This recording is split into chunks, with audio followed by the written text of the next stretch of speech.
ഈ രോഗാണു ദിവസങ്ങളോളം തങ്ങി നിൽക്കും. ആ രോഗികളെ നാം ശ്വസിക്കുമ്പോൾ ഈ രോഗം നമ്മിലേക്കും പിടിപെടും. പ്രതിവിധി ഒന്നും തന്നെയില്ല.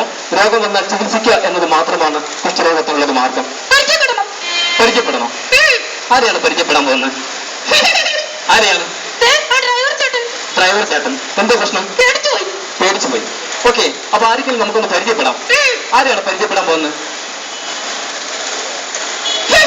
എന്തേ എല്ലാവരും പേടിക്കുന്നു? എന്തേ?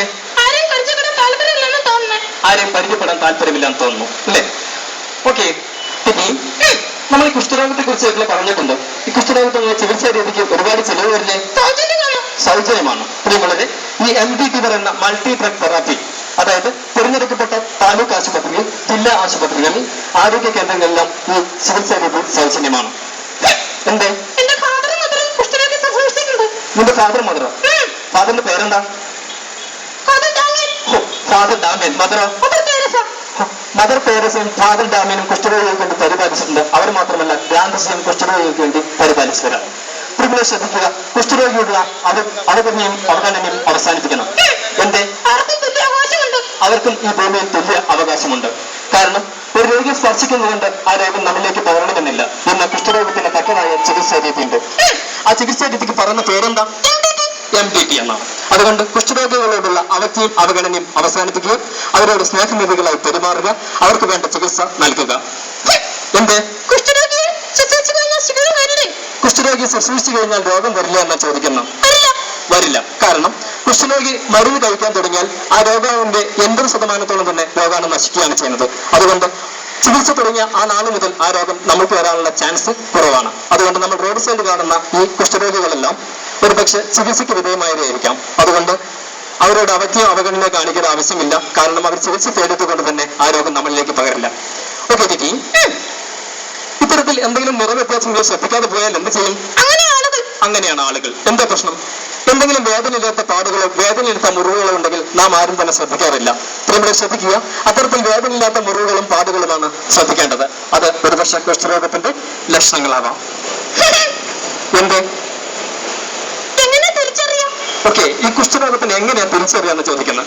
പ്രിയമുള്ളവരെ, നമ്മുടെ ശരീരത്തിലുണ്ടാകുന്ന പാടുകളും മുറിവുകൾക്ക് സ്പർശന സൂചി ഒന്ന് പരിശോധിക്കണം. അതെങ്ങനെ പരിശോധിക്കണം വെച്ചാൽ, പേനയുടെ മുട്ട് ഉപയോഗിച്ചുകൊണ്ട് പതുക്കെ ഒന്ന് സ്പർശിച്ച് നോക്കണം. അപ്പോൾ സ്പർശനം അറിയുന്നുണ്ടോ എന്ന് ശ്രദ്ധിക്കുക. പിന്നെ ചൂട്, തണുപ്പ് എന്നിവ സ്പർശിച്ച് നോക്കുക. അത്തരത്തിൽ എന്തെങ്കിലും തിരിച്ചറിവ് ഇല്ലെങ്കിൽ തീർച്ചയായും അത് ഒരുപക്ഷെ കുഷ്ഠരോഗത്തിന്റെ ലക്ഷണമാകും.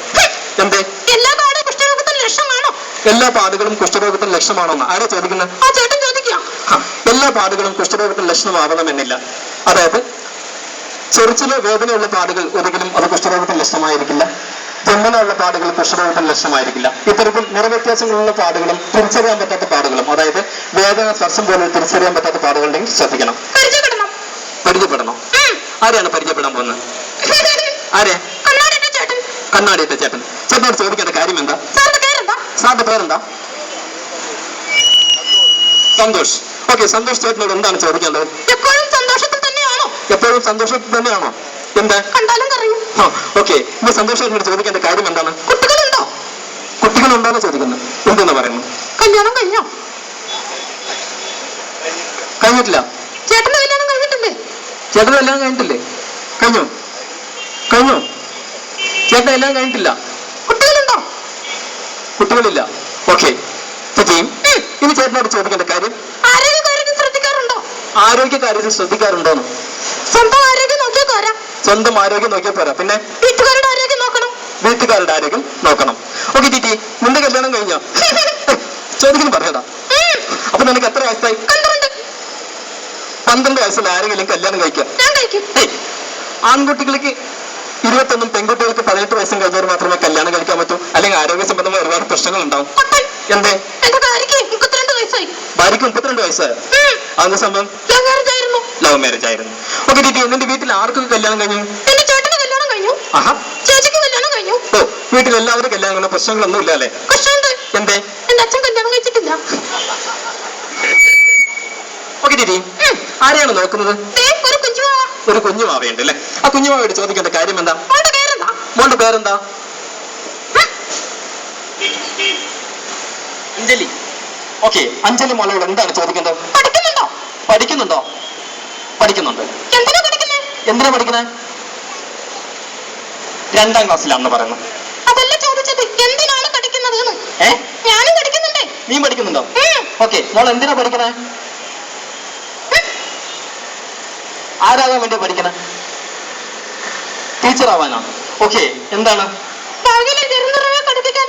ഭാവിയിൽ വെറും തരമുള്ള പഠിപ്പിക്കാൻ ടീച്ചർ ആവാൻ പോവാണ് അല്ലെ? അപ്പൊ നീ പഠിക്കുന്നത് പറഞ്ഞില്ല. നീ എന്തിനാ പഠിക്കുന്നത്? ആഹാ, എഞ്ചിനീയറിംഗിനാ പഠിക്കുന്നത്. എന്തിനാ എഞ്ചിനീയറിംഗ് പഠിക്കുന്നത്? ഡോക്ടർ ആവാൻ വേണ്ടിയിട്ടാണ് എഞ്ചിനീയർ പഠിക്കുന്നത് പറയുന്നത്. നിങ്ങൾ ശ്രദ്ധിക്കുക, ഇത്തരത്തിൽ നമുക്ക് എന്തെങ്കിലും രോഗം വരുമ്പോൾ വിദഗ്ധരായ ഡോക്ടർമാരെ വേണം കാണേണ്ടത്. വ്യാജ ചികിത്സയോടെ കാണാതിരിക്കുക, വിദഗ്ധ ചികിത്സയോടെ വേണം കാണേണ്ടത്. സ്വയം ചികിത്സയും വ്യാജ ചികിത്സയും അവസാനിപ്പിക്കുക. എന്ത്? കുഷ്ഠരോഗം പരത്തുന്ന അണുവിന്റെ പേര് മൈക്രോ ബാക്ടീരിയം ലെപ്ര എന്നാണ്. ഇതെങ്ങനെ പകരുന്നറിയാം? വായുവിലൂടെയാണ് കുഷ്ഠരോഗം പകരുന്നത്. വായുവിൽ കൂടെ പകരുന്ന മറ്റൊരു രോഗമുണ്ട്, TB ആണ്. നിങ്ങൾ ശ്രദ്ധിക്കുക, TBയുടെ കുടുംബത്തിൽപ്പെട്ട ഒരു ബാക്ടീരിയ തന്നെയാണ് മൈക്രോ ബാക്ടീരിയം ലെപ്ര. ഇതും വായുവിലൂടെ പകരുന്ന ഒരു രോഗമാണ്. അതുകൊണ്ട് കുഷ്ഠരോഗത്തെ ഇല്ലാതാക്കാൻ ഒരു മാർഗമേ ഉള്ളൂ. എന്താണ്? കുഷ്ഠരോഗിയെ ഇല്ലാതാക്കുക. അത് കുഷ്ഠരോഗി കൊല്ലാനല്ല ഉദ്ദേശിച്ചത്, കുഷ്ഠരോഗിയെ ചികിത്സിച്ച് മാറ്റുക എന്നതാണ്. ഈ രോഗം എന്നൊക്കെ ഇല്ലാതാക്കാൻ വേണ്ടി